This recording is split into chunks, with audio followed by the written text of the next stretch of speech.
भोजपुरी के power star Pawan Singh का एक गाना आया था सारे गामा हम भोजपुरी चैनल से, जिस गाने का नाम था आरा के होठ लाली। इस गाने की बात करें तो गाना ज़बरदस्त तबाही मचा के यूट्यूब पे रख दिया है।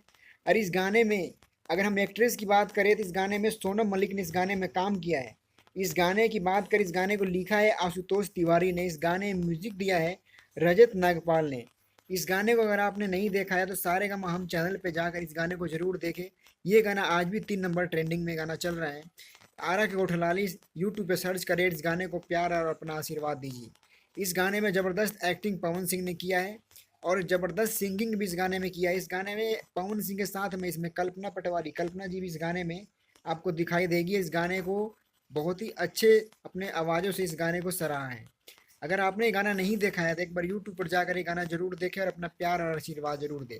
अगर आप हमारे चैनल पे पहली बार आए हैं, पहली बार देख रहे हैं तो इस चैनल को लाइक और चैनल को सब्सक्राइब ज़रूर करें।